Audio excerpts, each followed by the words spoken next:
బ్రిటన్లో మనం break news చూస్తున్నాం. హైదరాబాద్ సిసిఎస్ ఏసీపీ ఉమామహేశ్వరరావు ఏసీబీకి చిక్కారు. ఆదాయానికి మించిన ఆస్తుల కేసులో అరెస్ట్ అయ్యారు. ఇవాళ కోర్టులో హాజరుపరచనున్నారు పోలీసులు. భారీగా అక్రమ ఆస్తులను ఏసీబీ గుర్తించింది. నిన్న ఉమామహేశ్వరరావుతో పాటు ఆయన బంధువుల ఇళ్లలోనూ సోదాలు చేశారు. సోదాల్లో భారీగా 500 రూపాయల నోట్ల కట్టలను, ఆభరణాలను, 17 ప్రాంతాల్లో ఉన్న స్థిరాస్తుల పత్రాలను గుర్తించారు. ఆదాయానికి మించిన ఆస్తుల విలువ 3,46,00,000 వరకు ఉన్నట్లు ఏసీబీ అధికారులు చెబుతున్నారు.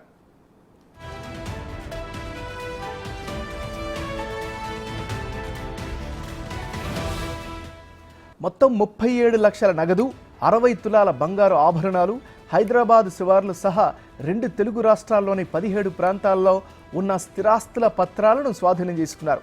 వీటిలో ఘట్కేసర్లో 5 చోట్ల, విశాఖపట్నం, చోడవరంలో 7 చోట్ల, షామీర్పేట, మల్కాజ్గిరి, కూకట్పల్లిలో ఒక్కోటి చొప్పున స్థలాలు, షామీర్పేటలో ఖరీదైన విల్లా ఉన్నట్లు గుర్తించారు. 2 బ్యాంకు లాకర్లు ఉన్నట్లు తేల్చారు. దర్యాప్తు ముగిస్తే ఆస్తుల చిట్టా పెరిగే అవకాశాలున్నాయి. ఆయన పైన అభియోగాలు రావడంతో ఆదాయానికి మించిన అక్రమ ఆస్తులు ఉన్నాయన్న నేపథ్యంలో ఇవి సర్చెస్ చేయడం జరిగింది. సో ఆ సర్చెస్లో భాగంగా ఇప్పటిదాకా అన్ని సర్చెస్ అన్ని ప్లేసెస్లో చూసి కన్సాలిడేట్ చేసుకుని చేస్తే అరౌండ్ 17 ప్రాపర్టీస్ ఈయన వేరియస్ ప్లేసెస్లో ఈయన బంధువుల పేరు మీద కొన్నట్టుగా తెలుస్తోంది. అండ్ అందులో ఒక 5 ప్రాపర్టీస్ ఘట్కేసర్ ఏరియాలో ఉన్నాయి, కొన్ని ఆంధ్రాలో కూడా ఉన్నాయి. ఒక 7 ప్రాపర్టీస్ వైజాగ్ దగ్గర చౌడవరం అనే ఏరియా ఉంటుంది, ఆ చౌడవరంలో కొన్నట్టుగా తెలుస్తోంది. అట్లనే ఇక్కడ ఈ సేమ్ అశోక్ నగర్ ఏరియాలోనే అరౌండ్ 4 ప్రాపర్టీస్ ఉన్నాయి. షామీర్పేటలో ఒకటి, కుక్కట్పల్లిలో ఒకటి, అండ్ ఆల్సో మిర్చల్ మల్కాజ్గిరి అటువైపు కూడా ఒకటి అన్నట్టు పర్చేస్ చేయడం జరిగింది. సో అవన్నీ కూడా తీసుకున్నాము, డాక్యుమెంట్స్ అన్నీ కూడా సీజ్ చేయడం జరిగింది. అలాగే వేరియస్ వాళ్ళ రిలేటివ్స్ హౌసెస్లో వాటిలో చూడగా అరౌండ్ ఒక 38 lakhs క్యాష్, అంటే 37,50,000 అట్లా క్యాష్ అదొకటి సీజ్ చేయడం జరిగింది. గోల్డ్ కూడా సుమారు వేరియస్ టైమ్స్ 60 తులాస్ గోల్డ్ అది కూడా సీజ్ చేయడం జరిగింది. సో ఇవన్నీ చూస్తే టోటల్ మూవబుల్ అంటే అక్రమాస్తుల దాంట్లో movable immovable properties value around it comes around 3.5 crores, 3 crores 46 lakhs అన్నట్టు 3.5 crores అట్లాగా డాక్యుమెంట్ వాల్యూ.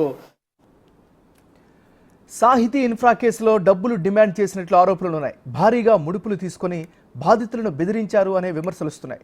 దాంతో పలువురు బాధితులు ఉమామహేశ్వరరావు అక్రమాస్తులపై ఆరా తీసి ఏసీబీకి సమాచారం ఇచ్చారు అనే ప్రచారం జరుగుతుంది. ఉమామహేశ్వరరావు ఇంట్లో లభించిన ఎలక్ట్రానిక్ ఉపకరణాలు, డైరీలో సందీప్ అనే పేరును అధికారులు గుర్తించారు.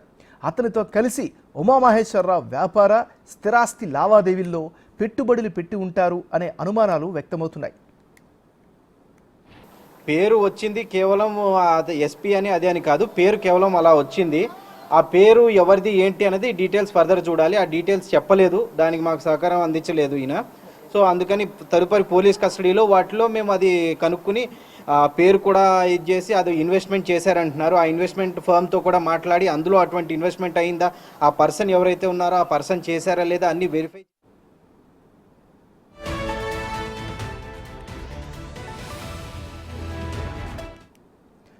సో బులెటిన్లో మనం బ్రేకింగ్ న్యూస్ చూస్తున్నాం. హైదరాబాద్ సిసిఎస్ ఏసీపీ ఉమామహేశ్వరరావు ఏసీబీకి చిక్కారు.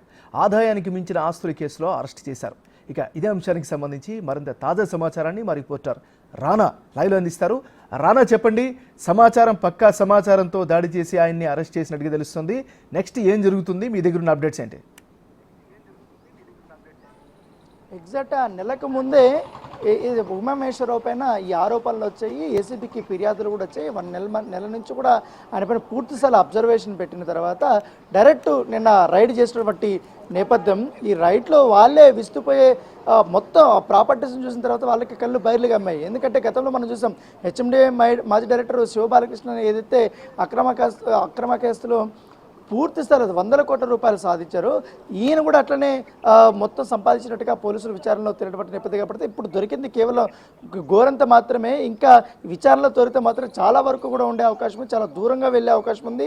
ఉమామహేశ్వరరావుతో చాలా మంది కూడా ఇంకా పెట్టుబడులు పెట్టినట్టుగా, ఆయనకి డబ్బులు ఇచ్చినట్టుగా మనకు సమాచారం అనే నేపథ్యంలో వాటిని కూడా కూపీలాగే పనిలో పోలీసులు ఉన్నటువంటి నేపథ్యం కాబట్టి ఇప్పటికే ఆయన అరెస్ట్ అయ్యారు. కాబట్టి మరి కాసేపట్లో ఆయన ఏసీపీ కోర్టుకి తరలిస్తారు. ఏసీపీ కోర్టుకి తరలించిన తర్వాత రిమాండ్కి తరలిస్తారు. రిమాండ్ అయిన తర్వాత వీళ్ళు కస్టడీ పిటిషన్ కూడా వేయబోతున్నారు. కస్టడీకి కానీ అనుమతిస్తే మాత్రం ఖచ్చితంగా 7 రోజుల నుంచి 10 రోజుల వరకు కూడా కస్టడీని ఏసీబీ అధికారులు కోరే అవకాశం ఉంది. ఈ కస్టడీ విచారణలోనే ఆయన పైన వచ్చినటువంటి ఆరోపణలన్నీ కూడా ఇప్పటివరకు ఫిర్యాదులు పెద్ద ఎత్తున వచ్చినాయి కాబట్టి ఆ ఫిర్యాదుల్లో ఇప్పటికే కొన్ని ఆధారాలు కూడా ఏసీబీ అధికారులు సేకరించారు. ఆ ఆధారాలు కూడా ఉన్నాయి కాబట్టి వాటిని బేస్ చేసుకొని ఉమామహేశ్వరరావుని క్వశ్చన్ చేసి